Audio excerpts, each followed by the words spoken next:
Assalamualaikum warahmatullahi wabarakatuh. Salam sejahtera dan salam Malaysia Madani. Saya Puan Hasni binti Abdul Jalil daripada Jabatan Kejuruteraan Mekanikal Politeknik Port Dickson akan membentangkan berkenaan penulisan kami tulis bersama dengan Puan Siti Hajar binti Muhammad Noor daripada Jabatan Kejuruteraan Mekanikal Politeknik Port Dickson. Tajuk penulisan kami ialah keberkesanan pelaksanaan program Cash and Score sebagai alat Continuous Quality Improvement CQI di Jabatan Kejuruteraan Mekanikal. Abstrak tulisan kami adalah penambahan kualiti penulisan ini adalah keperluan untuk menambah baik pada sistem yang ada untuk objektif meningkatkan pencapaian minimum pelajar kepada standard yang ditetapkan. Jadi kelemahan pelajar Jabatan Kejuruteraan mereka pada sesi lepas iaitu sesi 1 2022-2023 memerlukan satu pelaksanaan CQI untuk mengatasi pencapaian yang lemah di dalam setengah kursus di dalam jabatan kami. Okey, salah satu perkara yang kami rancangkan atau program adalah Cash and Score sebagai satu alat CQI lah untuk kita mengatasi kelemahan ataupun pencapaian yang tidak mencapai tahap minimum iaitu 50%. Okey. Hasil kebersihan ini akan kita semak dan kaji adakah ia mendatangkan kesan dan impak kepada pelajar setelah program ini dilaksanakan. So pendahuluan, penambahbaikan kualiti berterusan CQI adalah keperluan asas dalam penyelenggaraan pelbagai badan pentadbiran program yang ditawarkan dalam sistem pendidikan di Malaysia. Okey, dalam Jabatan Kejuruteraan Mekanikal, CQI adalah salah satu komponen yang penting dalam akreditasi ETAC. Jadi pelaksanaan program ini adalah salah satu cara yang kita ambil dengan berkonsepkan peer-to-peer. Pelajar-pelajar ini dibahagikan kepada kumpulan-kumpulan kecil. Jadi untuk memudahkan lagi pelaksanaan dalam perbincangan, penyelesaian masalah, kertas-kertas peperiksaan akhir dalam kursus-kursus yang dipilih tu. Jadi pelajar ini akan menjawab soalan-soalan contoh-contoh yang telah mereka jawab sebelum ini ataupun semester-semester yang terlepas supaya mereka dapat memahami lebih mendalam lagi dan mereka akan berbincang dengan pensyarah-pensyarah mereka untuk mendapatkan penyelesaian yang lebih jelas dan lebih tepat. Okey, so penyataan masalah di dalam dalam penulisan ini ialah penguasaan yang agak lemah terutamanya dalam asas kejuruteraan, matematik, fizik dan sains. Jadi kami mendapati pelajar kurang mendapat peratus yang tinggi di dalam PLO1, PLO2 iaitu penguasaan dalam bidang knowledge lah, pengetahuan berkaitan dengan yang inilah, kejuruteraan, fizik, sains. Okey. Kemudian perbezaan yang paling ketara adalah penilaian penulisan dan juga penilaian akhir. Di mana penilaian penulisan mereka adalah tinggi tetapi markah peperiksaan akhir mereka tidak mencapai tahap minimum. Seperti mana kita tahu, mereka perlu mencapai tahap 20% untuk lulus dalam peperiksaan akhir. Okey. Dan ini membuat kami melancarkan program Cash and Score supaya kita dapat memantapkan lagi masalah pelajar yang lemah, masalah pelajar yang tidak menguasai kursus-kursus itu supaya mereka dapat menjawab yang lebih baik lagi dalam peperiksaan akhir. Okey, kajian literasi. Okey, Lisa Faizal dan Muhammad Bakri tahun 2020 menunjukkan pensyarah mempunyai tahap persepsi yang tinggi terhadap pelaksanaan CQI dari aspek pengetahuan, komitmen dan pelaksanaan. Daripada Muhammad Anwar Hisham dan Abdul Rahim 2017, penguasaan pendekatan pembelajaran secara berkumpulan ini dapat mengelakkan masalah seperti pelajar tidak fokus dan PDP itu berjalan dengan lambat.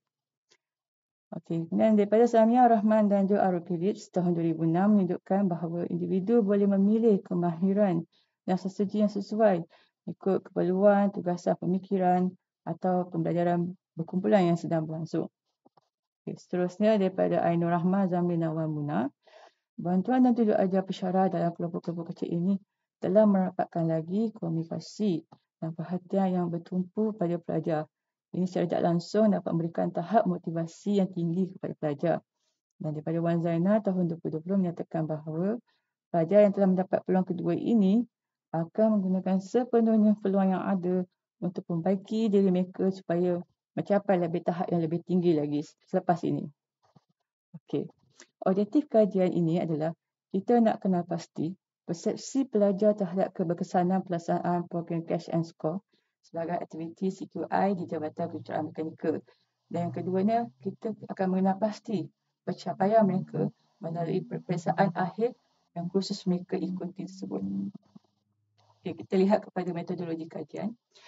Kursus-kursus yang telah dipilih ini adalah berdasarkan daripada keputusan pencapaian peperiksaan akhir, iaitu perasusan kegagalan pelajar ataupun perasusan pencapaian PLO1, PLO2 di bawah nilai 5% pada sesi 1 2022 dan 2023. Itu sesi yang lepas lah. Jadi responden ini adalah terdiri daripada pelajar yang gagal dalam kursus tersebut sebelum ini. Maknanya mereka mengambil sekali lagi lah. Dan juga kita melibatkan juga pelajar-pelajar semasa yang kita dapat tetapkan daripada markah PB mereka. Jika markah PB mereka agak lemah, kurang mencapai tahap minimum yang ditetapkan oleh pensyarah, maka mereka akan dipilih untuk memasuki program CQI ini, program Cash and Score. So, pelaksanaan program Cash and Score ini kita akan laksanakan sepanjang minggu ulang kaji dan peperiksaan, iaitu kita akan jalankan selepas tamatnya minggu kuliah. Okey. Kemudian pelajar ini yang telah dipilih akan dipecahkan kepada beberapa kumpulan kecil dan kumpulan-kumpulan ini akan dibimbing. Pensyarah akan memberikan beberapa set soalan peperiksaan akhir sesi lepas atau sesi sebelum ini. Kemudian kita akan buat penerangan, memberikan tips-tips untuk menjawab. Jadi pelajar akan cuba menjawab dengan menggunakan tips-tips yang diberikan oleh pensyarah tersebut. Ada teknik dia, ada cara je supaya mereka dapat menjawab dengan lebih baik, dan lebih tepat dan memperolehi markah yang lebih tinggi. Okey, kaedah pengumpulan data kajian ini akan menggunakan kaedah kuantitatif, iaitu kaedah tinjauan melalui instrumen soal sidik yang akan bertujuan menjawab persoalan kajian tentang tahap keberkesanan program ini. Jadi bagi menilai prestasi pencapaian pelajar, kita akan ambil data setelah keputusan peperiksaan akhir ini telah keluar dan respon pelajar-pelajar kepada grade yang mereka perolehi. Okey, setelah membuat kajian, dapatan yang kami perolehi, okey, didapati tahap kefahaman pelajar sebelum mereka mengikuti program Cash and Score ini adalah lemah, sangat tinggi, iaitu 92.52%. Daripada bilangan 104, mereka yang menjawab ni adalah 99% mengakui mereka sangat lemah sebelum mereka mengikuti program ini.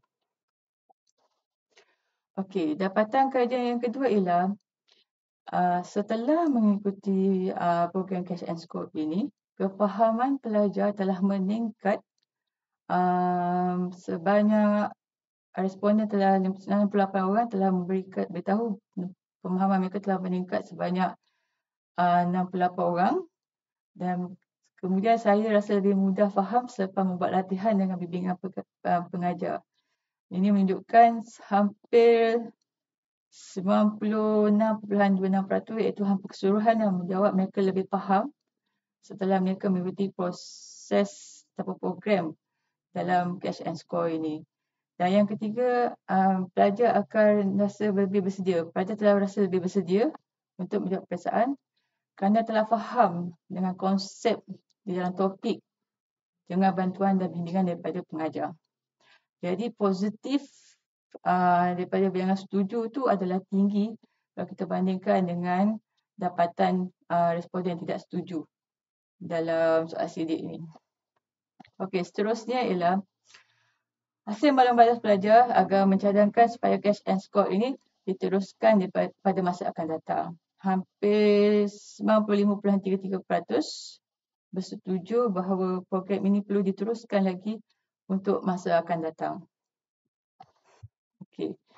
Kemudian daripada hasil kajian daripada keputusan peperiksaan pelajar-pelajar yang mengikuti program Cash and Score ini, kita dapati ialah sebanyak 10.3% telah mendapat 100 cemerlang, iaitu A+ hingga A.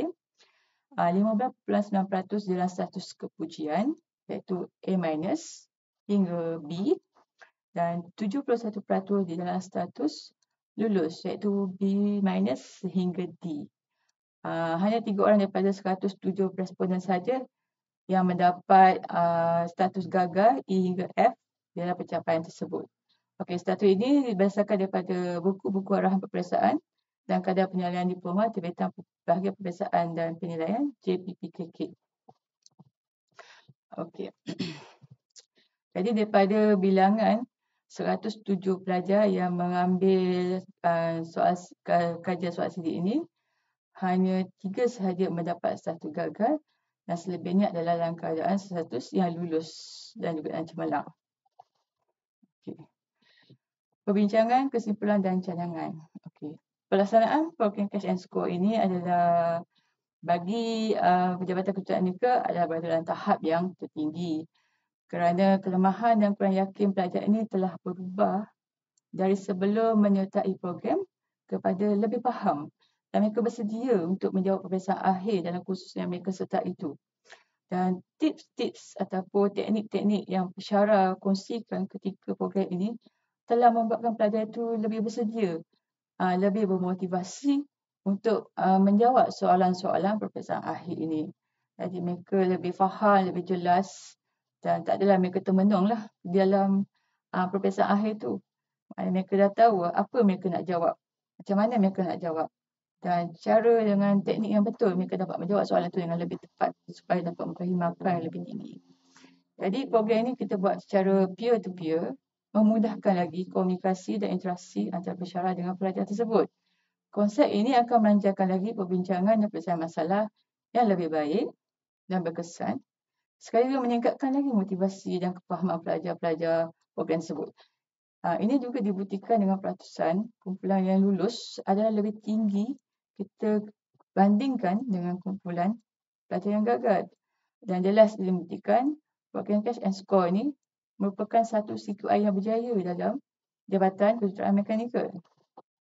Okey, cadangan dan penambahbaikan, kita perlu menambahkan lagi kerjasama daripada pensyarah khusus yang lain untuk membantu melaksanakan dan memperluaskan lagi program ini.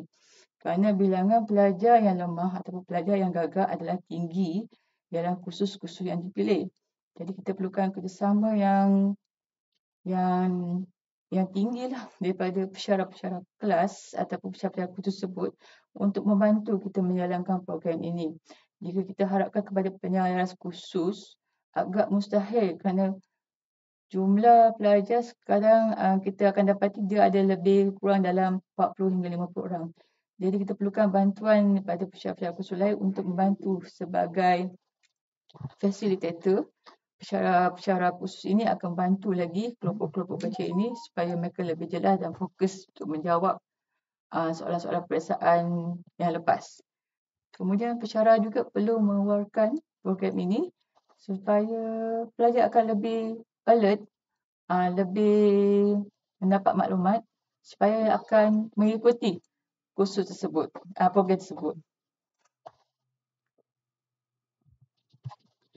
Okey, itulah kesimpulannya, program ini adalah sangat sesuai dilaksanakan untuk setiap semester dan daripada keputusan ini menunjukkan hasil responden menunjukkan tahap yang tertinggi.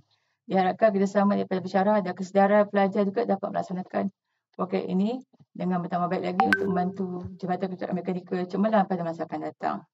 Okay, itu sahaja perbentangan daripada saya. Saya ucapkan terima kasih. Assalamualaikum warahmatullahi wabarakatuh.